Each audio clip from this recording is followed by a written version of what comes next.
This is Coralla Fickler McLean at Welcome, WYLCOME, welcome.com. We're continuing with the short I sound. Now, I'm going to show you, this is from a whole different series. It's called Freaky Pronunciation. Let me share my screen and show you what I'm talking about. It's called Freaky Pronunciation because English is freaky. It is a very freaky language as far as pronunciation is concerned. If you can spend years just studying English pronunciation, not even get into the grammar, the sentence structure, idiomatic expressions, affixes, prefixes, suffixes, and roots, just the pronunciation. Okay, I have hundreds of cards just dealing with pronunciation. Hopefully, I can get the majority of them in video. Now, you'll notice it's called freaky pronunciation. I did not include the phonetic letter for the short I, but you know what the phonetic letter is from the other cards. But here it's called, the reason it's freaky, it's called the short I sound without the short I. There is no I. In none of these cards, you're going to see the actual letter I. Here you're going to have the Y taking the place of the short I.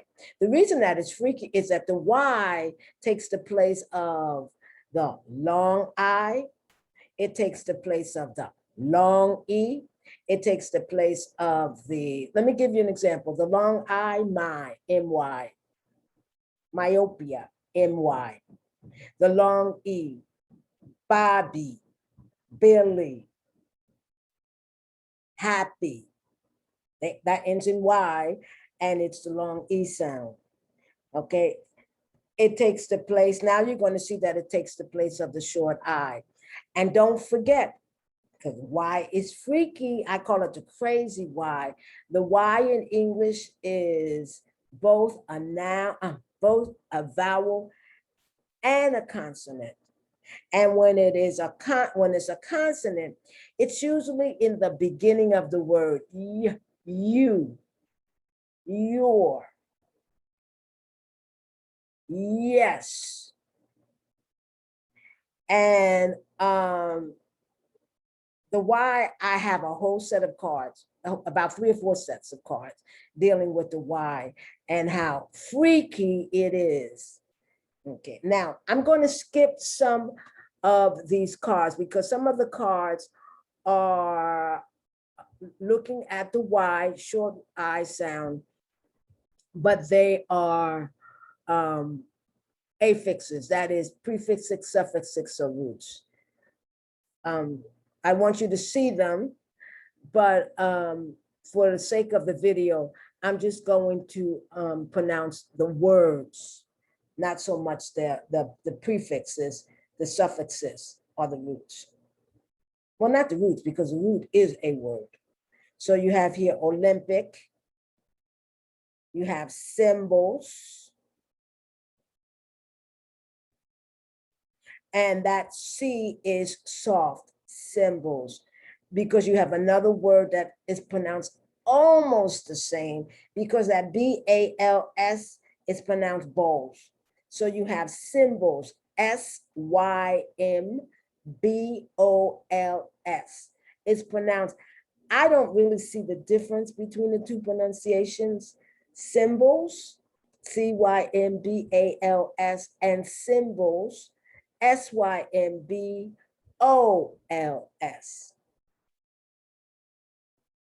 That's a prefix. That's also a prefix. Very important. The first one, this one, in the street, but it's not this one. This one is more the medical. The one in the street is D-I-S, not D-Y-S, although it's pronounced the same. You will hear people, well, at least they used to, I don't know if they still say it, don't diss me. Don't diss me, D-I-S. It's the prefix of the word disrespect me. Don't disrespect me. So you say, you just forget the respect.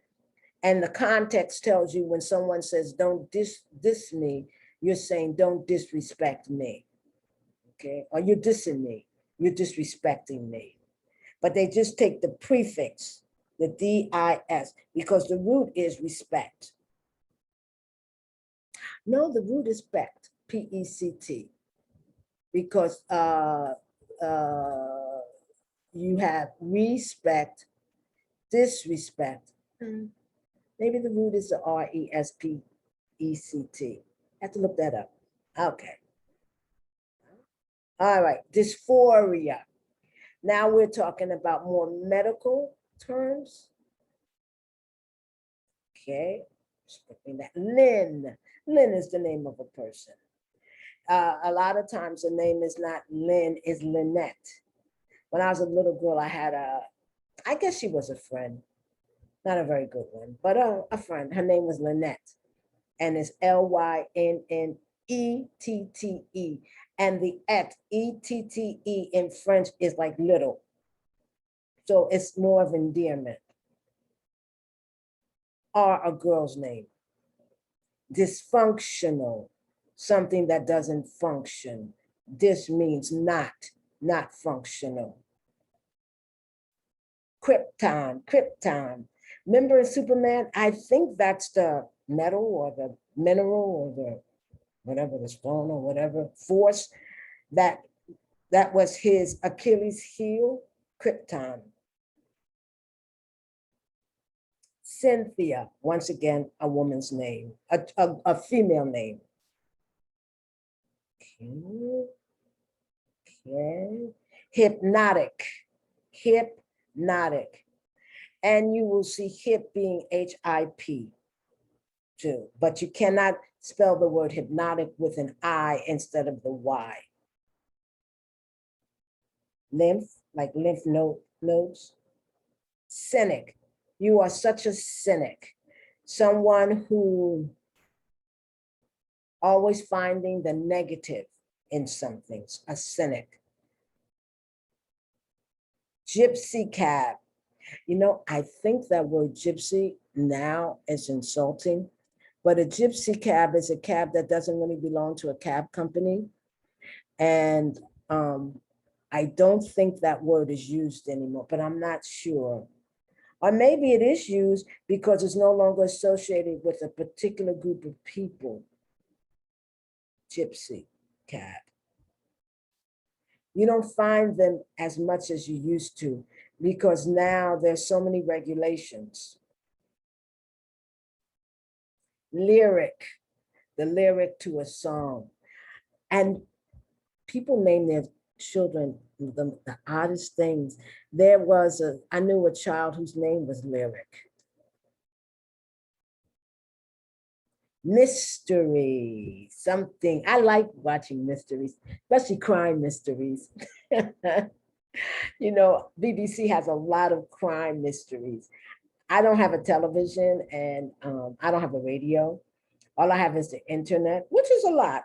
You can get a lot of communications, but I like watching. That's one of my pleasures, maybe for an hour a day, because I don't waste my time watching television and all that. I think that's a waste of time. Depends on what you're watching, but you know, I still think it's a waste of time and money buying a gigantic television and everything. But I love mysteries when you don't know who did it and all these clues come up in order. And you know, that's how when I teach how you structure a 5-paragraph essay, that's usually the type of essay that a freshman has to learn. A freshman in college does, in the freshman English class. You're supposed to learn it when you're in high school, even in grade school. I said, this is not a mystery. You don't hold everything back until the end. Myth. Everybody has their own myths, and every country has its own myth, its founding myth, right? The problem isn't the myths. The problem is if you believe that to the point when reality shows itself, you refuse to believe what actually happened, and you prefer to believe the myth. Who wouldn't like to believe the myth of one's country or of oneself? Cynical, gymnastics, dystrophy.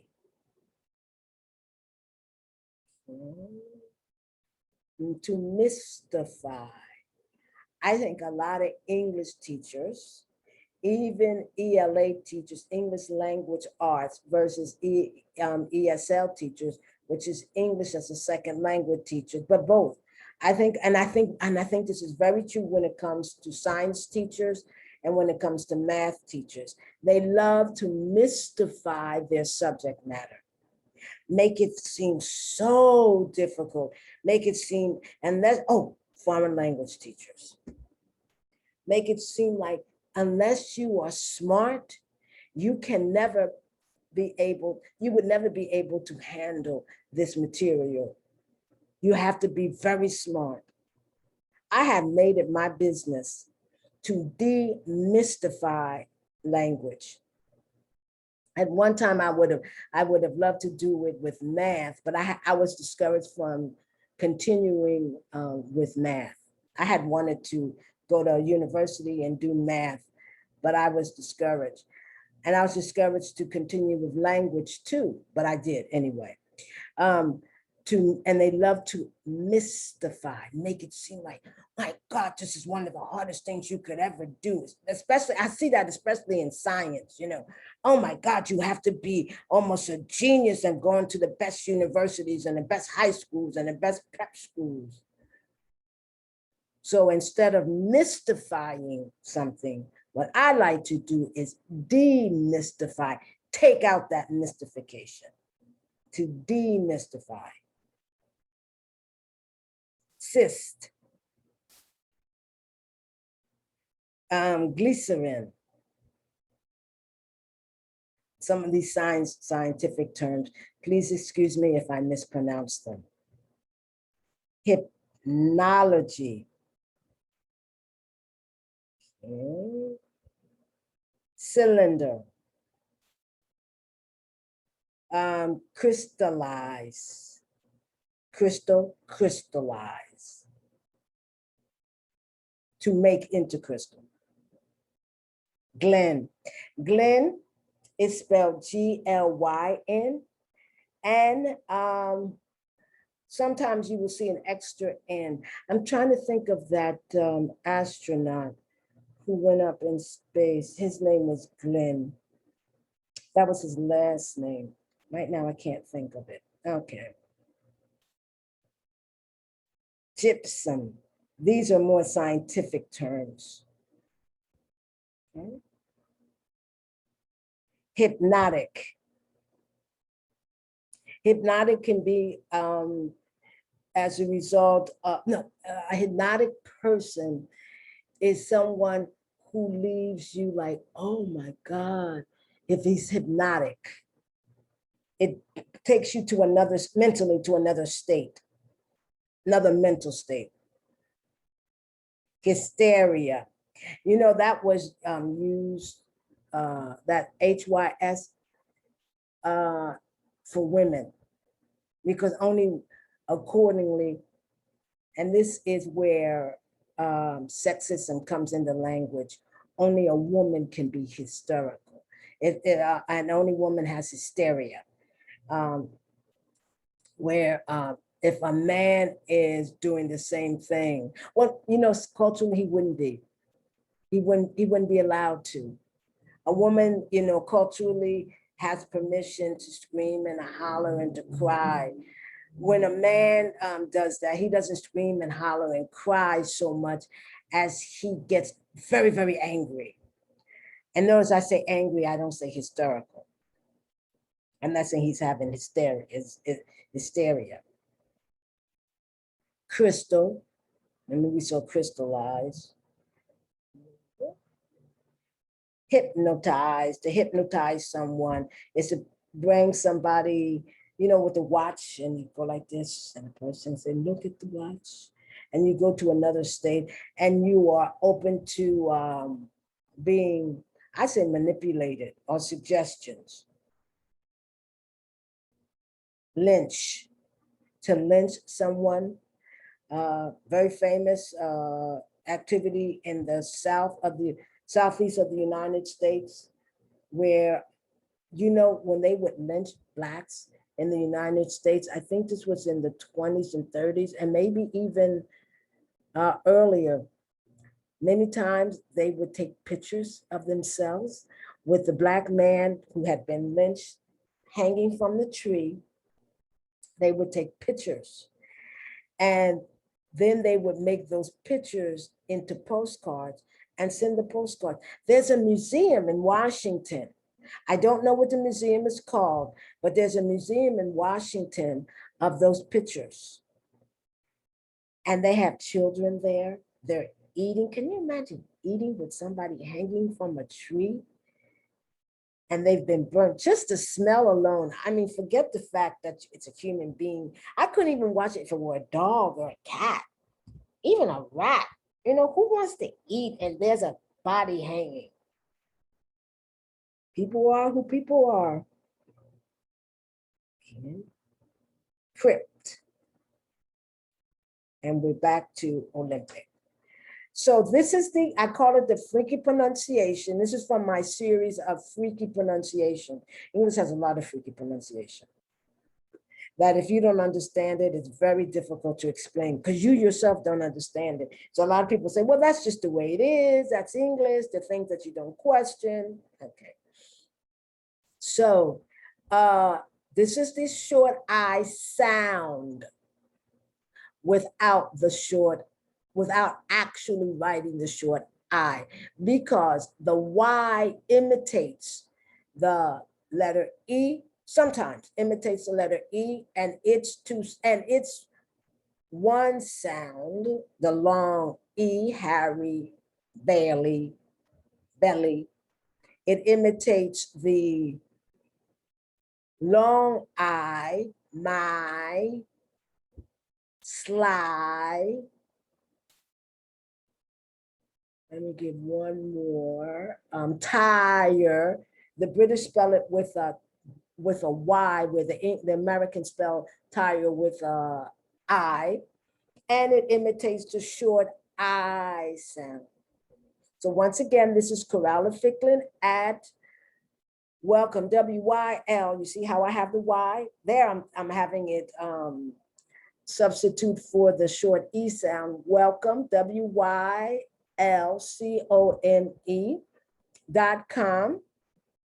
And I would appreciate if you would let people know about my channel. I would also appreciate if you would subscribe. I'm going to stop sharing and I'm going to say thank you. Have a good day. Bye.